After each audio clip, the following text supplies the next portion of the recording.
This comes from a June 2021 survey of 1,300 board members globally as to the trends and the concerns of boards today. Right? So even though there's all the structuring and the corporate governance elements to think about, there's what's coming down the line in terms of future. This is from active board members. So high performance boards, and what we call high performance boards, and again to your point, high performance is a continuation of not only corporate governance, but envisaging risk and trying to determine future risk. So we've looked at what board effectiveness in the crisis is as a good reflection of how we're going to be able to approach the future, or what boards are going to have to approach in the future. So board effectiveness is going to become more acute because the role of the board is going to change. As we've already discussed, corporate governance is one element, but there are major impacts now that are coming into the boardroom, which are global phenomenon, which COVID has highlighted. I mean, in reality, 4 years ago, none of us really knew what shareholder activism was. We didn't really care. Boards knew what climate change was, but it wasn't their problem. It was a government problem. It wasn't a corporate problem. ESG wasn't on radar. Diversity and inclusion wasn't on radar from a board perspective. What's changing is where the board's going to focus. So boards are now being asked to look at what is the purpose of this organization. Other than profit, what is their purpose? What is their strategic approach to that purpose, and what are the risks that are going to get in the way of the actual purpose? How they are introducing this is through board rotation. We're seeing probably the highest rate of board rotation forced by shareholders and by employees, and I'm pleased to say that bringing women onto boards is at the highest rate in 2021 that you've ever seen, and in general diversity terms there are some big shifts. There's a long way to go, but it is changing. There are only 2 black female CEOs of Fortune 500 companies, and we hired both. So we're pushing this agenda, and we're seeing this develop. We now, as a firm, even in the region, because we took a stance from the 1st of January last year, we will not present a non-diverse board in this region without at least 40% representation of women on that shortlist. If a client resists, we say we're not doing the search. Right? Push from investors as to who's on the board. The senior independent director, or the SID as it's called, has become the de facto vice chairman, especially in the UK. Board leadership expectation is changing, and so is director succession. So succession planning, you would have heard an awful lot about the Great Resignation. The Great Resignation is not specific to the US. It's not specific to blue and white collar. It's acute at the senior level. And in the bonus round at the end of February, you will see it at its height when the banks make multimillionaires who just check out, right? So we're seeing, I'll give you a very cute example in the US. We've had Goldman Sachs for 49 years as a client. We've just dropped Goldman Sachs as a client because we can't attract people to Goldman Sachs. Nothing to do with compensation. The average MD entry comp is 1.5 million. Citibank is 1.2. It's because they want them in 5 days a week. Citi is saying 3 days a week. We're saying we can't get people to accept your offers. We've dropped Goldman Sachs. This is what's happening, right? So there's a people in industry shift of people voting with their feet, saying I will not work for organizations that I don't agree with, irrespective of comp, based on ethics, based on culture. So this is a big shift. Obviously, a lot of these trends that are global are not absolutely embedded in the region, but they're coming much faster. When we did this this presentation 3-4 months ago, if I surveyed the room, most people would have said these things are not on the agenda. If I surveyed it now, the boards would say these are on the agenda. So in a quarter, it's already happened. So this is the 2021 global corporate governance trends, concerns of boards. Number 1, actually now being climate change risk. So climate change risk is a topic on boards every single time, and the impact on the business. DE&I is number 2. We're way beyond women on boards.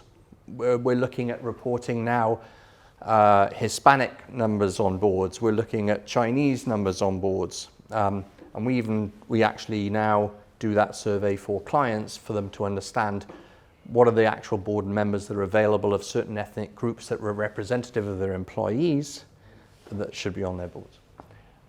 Sustainability goes without saying. To Jan's point earlier, human capital management from a talent succession point of view, again, the Great Resignation is a great example of the, I couldn't give you exact figures, but the number of 55-year-old board members that are just checking out and saying no longer, and they don't have a succession plan, or the firm doesn't have a succession plan. So at the moment, 50% of our work is succession planning to prepare the next generation to be board ready.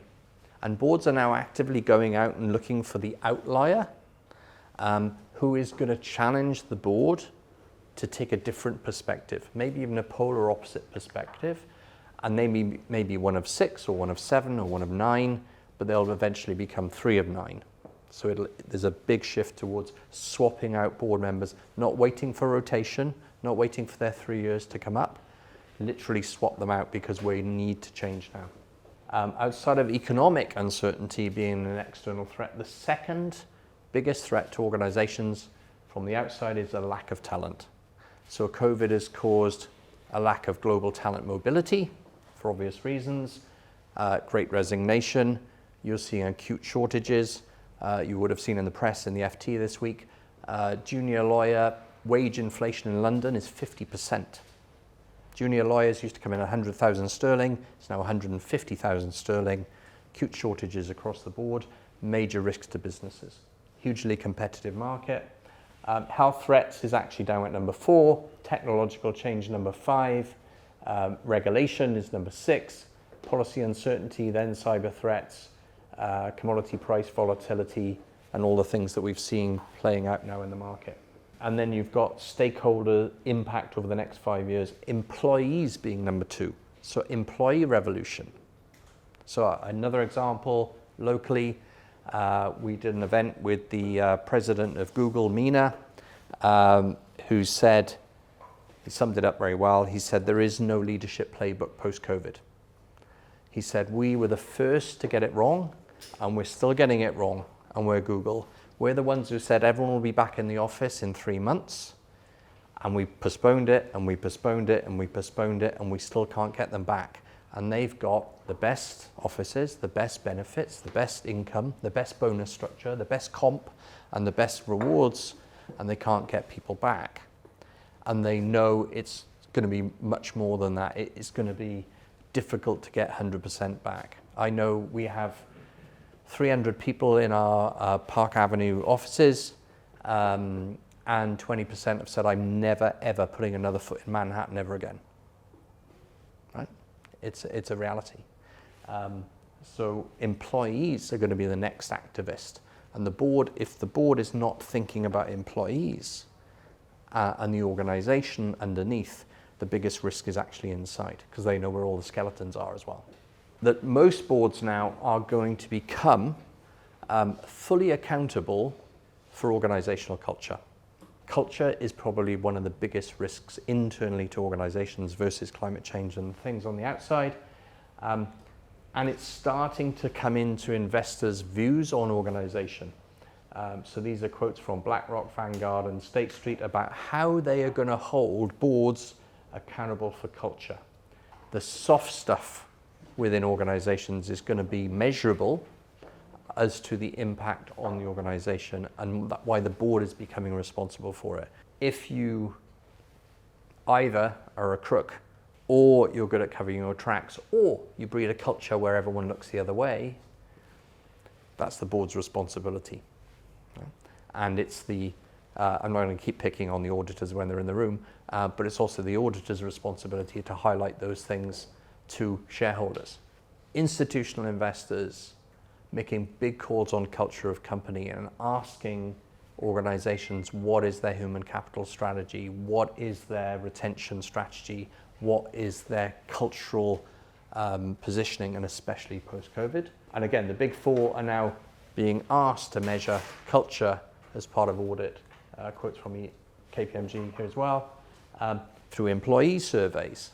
So if it's simple stuff that organizations do, but the board just don't see. They don't see employee surveys to see what the culture of the organization is. The other thing you've seen change is that senior executives can't fly together.